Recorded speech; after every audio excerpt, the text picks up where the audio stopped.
നന്ന കാലത്തെ മഴക്കാറുണ്ടപ്പോൾ വിചാരിച്ചു ഇന്ന് ഫുള്ള് മഴയും മഴക്കാറൊക്കെ തന്നെ ആയിരിക്കുന്നു. പക്ഷെ കുറച്ചുണ്ട് കഴിഞ്ഞപ്പോഴാണ് അന്തരീക്ഷത്തിൻ്റെ മട്ട് മാറിയത്. നല്ല വെയിലായിരുന്നു കേട്ടെന്ന്. നല്ല വെയിലും നല്ല കാറ്റൊക്കെ ഉണ്ടായിരുന്നു. ഞായറാഴ്ച ആയതുകൊണ്ട് തന്നെ ഇന്ന് കുറച്ചധികം നേരം കിടന്നുറങ്ങി. എണീറ്റപ്പോൾ തന്നെ 10-10:30 ഉണ്ടായിരുന്നു. പിന്നെ ഒന്നും നോക്കിയില്ല, പല്ലുവെപ്പും കുളിയും ചായയുടെ കഴിഞ്ഞിട്ട് മുറ്റത്തേക്ക് വെറുതെ കൊണ്ട് ഇറങ്ങിയതാണ്. അപ്പോൾ കുറച്ച് അച്ചിങ്ങപ്പയർ നിൽക്കണതുണ്ട്. അപ്പോൾ ഒരു ഉപ്പേരിക്കുള്ളത് കിട്ടല്ലോ എന്ന് കരുതിയിട്ട് കുറച്ച് പൊട്ടിച്ച്. ഇങ്ങനെ ഇതൊക്കെ നട്ട് വളർത്തി ഉണ്ടാക്കി ഇങ്ങനെ പൊട്ടിക്കുമ്പോൾ ഒരു പ്രത്യേക സുഖമാണ് കേട്ടോ. അങ്ങനെ കുറച്ച് നേരത്തെ പൊട്ടിക്കലിന് ശേഷം നമുക്കൊരു ചെറിയൊരു ഉപ്പേരിക്കുള്ളത് കിട്ടിയിട്ടുണ്ട്. ഇനി ഇതെടുത്ത് വെച്ചിട്ട് നാളത്തും കൂടി നോക്കിയിട്ട് നമുക്കൊരു ഉപ്പേരി വയ്ക്കാനുള്ളതാവും.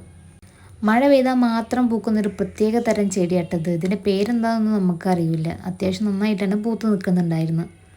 അങ്ങനെ കുറച്ച് നേരം വെയിലൊക്കെ കൊണ്ടിട്ട് പയർ കൊണ്ടുവയ്ക്കാൻ പോയി. നാളെ ക്ലാസ്സിന് പോകുമ്പോൾ ഉപ്പേരി വയ്ക്കാമല്ലോ എന്ന് കരുതി. അപ്പോൾ അമ്മ നല്ല പണിയിലായിരുന്നു കേട്ടോ. അപ്പോൾ നമ്മളെ ചോറും കറിയൊക്കെ ആയിട്ടുണ്ടായിരുന്നു. ഇന്ന് കറിക്ക് ഇട്ടിട്ടുണ്ടായിരുന്നത് നമ്മളെ മെത്തളായിരുന്നു. എനിക്ക് വലിയ താല്പര്യമൊന്നുമില്ല കേട്ടോ. അപ്പോൾ അമ്മ അത് പൊരിക്കാൻ വേണ്ടി കായം പുരട്ടിയിട്ടൊക്കെ വെച്ചിട്ടുണ്ടായിരുന്നു.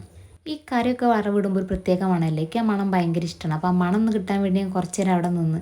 പിന്നെ അമ്മയ്ക്കൊരു കൈസഹായം ആയിക്കോട്ടെ എന്ന് വെച്ചിട്ട് കറിപ്പാത്രം ഒന്ന് അതിൻ്റെ പാത്രത്തിൻ്റെ മൂടി ഒന്ന് നീക്കി കൊടുക്കുകയും ചെയ്ത്.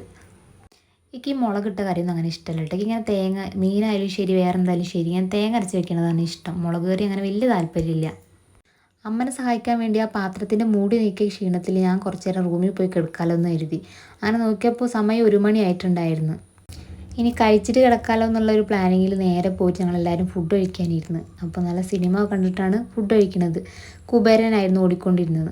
അങ്ങനെ അതിൻ്റെ ഇടയിൽ വൈകുന്നേരമൊക്കെ കഴിഞ്ഞ് നമ്മൾ രാത്രിയായപ്പോൾ നമ്മളെ ദിയമോളുടെ ബർത്ത്ഡേ ആയിരുന്നു. അപ്പോൾ അവൾ കേക്ക് ഇട്ട് വന്നിട്ടുണ്ടായിരുന്നു നമ്മളെ ലച്ചൂസിന്. അങ്ങനെ ആ മിഠായിയിൽ മറ്റേ സ്റ്റിക്കർ ഉണ്ടായിരുന്നു. പിള്ളേരെല്ലാവരും കൂടി അത് എനിക്ക് ഒട്ടിച്ചു തരാൻ നിൽക്കുന്നു.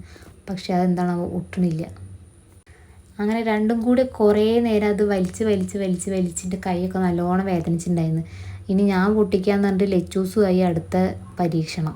അങ്ങനെ ലച്ചൂസ് മാന്തി ഒരു ചെറിയൊരു കഷ്ണം അതിൽ ഒട്ടിച്ച് വെച്ചിട്ടുണ്ട്. അപ്പോൾ ലച്ചൂസ് കഷ്ടപ്പെട്ട് എൻ്റെ കൈമേലൊക്കെ ഒട്ടിച്ച് തന്നിട്ടുണ്ട് കേട്ടോ. അപ്പോൾ ഇന്നത്തെ വീഡിയോ ഇത്രേ ഉള്ളൂ. ഇഷ്ടപ്പെട്ട എല്ലാവരും ലൈക്ക് ചെയ്ത് സബ്സ്ക്രൈബ് ചെയ്ത് സപ്പോർട്ട് ചെയ്യണം.